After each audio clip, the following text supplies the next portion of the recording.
কৃত্রিম বুদ্ধিমত্তা বা আর্টিফিশিয়াল ইন্টেলিজেন্স বা রোবট সামনের দিনগুলোতে বলা হচ্ছে যে মানুষের অনেক চাকরি কেড়ে নিবে। বিশেষ করে যেই চাকরিগুলো রিপিটিটিভ বা ম্যানুয়াল জব বা ক্লারিক্যাল জব বা রুটিন কাজের মতো যেগুলো স্পেসিফিক একটা রুল ড্রাইভেন বা লজিক ড্রাইভেন ওই ধরনের চাকরি কিন্তু বলা হচ্ছে যে রোবট দখল করে নিবে। কারণ ওই পজিশনগুলোতে দেখা যাচ্ছে যে ১০ জন মানুষের কাজ একটা রোবট অনেক ইফিসিয়েন্টলি এবং অনেক কম সময়ে কম খরচে করতে পারে। যার কারণে ওয়ার্ল্ড ওয়াইড কিন্তু কোম্পানিগুলো রোবোটিক অটোমেশনের দিকে ধাবিত হচ্ছে।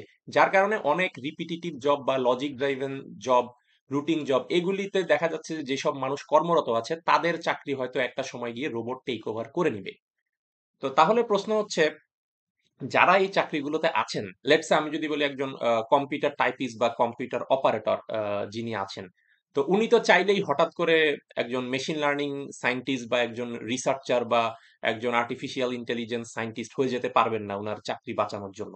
তো তাহলে ওই কম্পিউটার টাইপিস্ট বা computer operator, data entry operator যিনি কাজ করছেন, উনার চাকরিটা যেহেতু কাইন্ড অফ রিপিটিটিভ বা ম্যানুয়াল, এইটা একটা সময় গিয়ে কিন্তু রোবট টেক ওভার করে নিবে। তো যদি করে নেয় তাহলে উনার কি হবে? ওই কম্পিউটার অপারেটর কিভাবে নিজেকে এমপ্লয়েবল রাখবেন এই রোবট অটোমেশনের যুগে?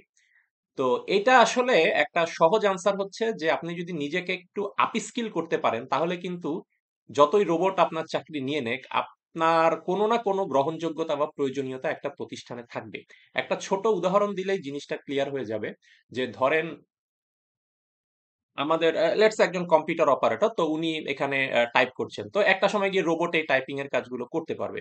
কিন্তু বিষয় হচ্ছে যে রোবট যে টাইপিং এর কাজ করবে তাকে তো সেই ইনস্ট্রাকশনটা দিতে হবে, একটা ইনপুট দিতে হবে রোবটকে। তো রোবটকে ইনপুট দেওয়ার জন্য রোবটের ভাষাটা তো বুঝতে হবে, যে রোবট যেই ভাষায় একটা ইনস্ট্রাকশন বুঝতে পারে, ইন্টারপ্রেট করতে পারে, সেই ভাষায় কিন্তু রোবটকে ইনস্ট্রাকশনটা দিতে হবে। দিলে সেই রোবট সেই ভাষার স্ট্রাকচার ইনস্ট্রাকশনটাকে ইন্টারপ্রেট করে সেই অনুযায়ী সে টাইপ করতে পারবে।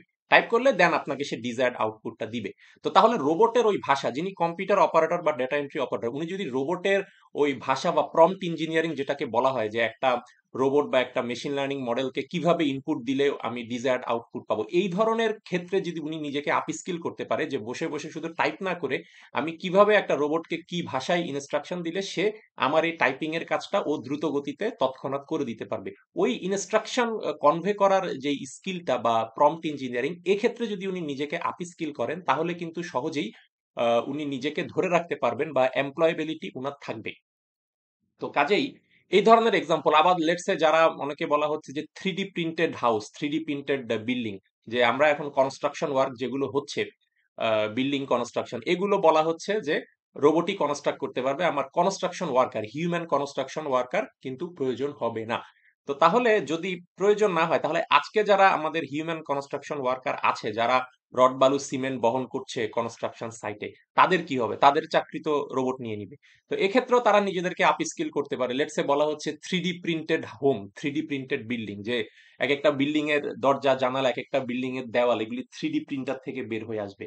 তো তাহলে ওই যিনি কনস্ট্রাকশন ওয়ার্কার আজকে রড বালু সিমেন্ট মাথায় বহন করে নিয়ে যাচ্ছেন কনস্ট্রাকশন সাইটে, এইটা না করে উনি যদি নিজেকে ওভাবে আপস্কিল করেন যে একটা 3D প্রিন্টার কিভাবে আমি অপারেট করতে পারি, কিভাবে অপারেট করলে ওখান থেকে দরজা জানালা বা একটা বিল্ডিং এর দেয়াল বা সিলিং প্রিন্ট হয়ে বের হয়ে আসবে, বা বেসিন প্রিন্ট হয়ে বের হয়ে আসবে। এভাবে আমি যদি নিজেকে আপস্কিল করতে পারি, যে আমি মাথায় করে রড বালু সিমেন্টের পরিবর্তে how can I operate that 3D printer, how can I give instruction to the 3D printer, এই সমস্ত সেক্টরে যদি নিজেকে আপস্কিল করতে পারি তাহলে কিন্তু রোবট উনার বর্তমান চাকরি নিয়ে নিলেও অন্যভাবে কিন্তু উনি নিজেকে এমপ্লয়েবল রাখতে সক্ষম হবেন।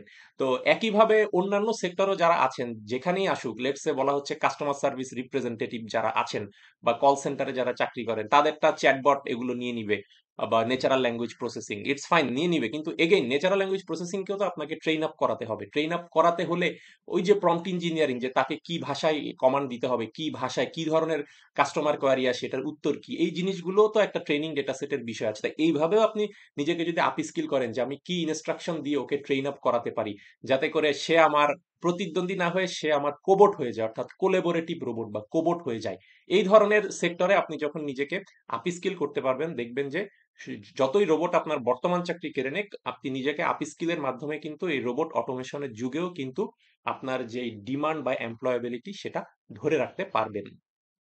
ধন্যবাদ সবাইকে।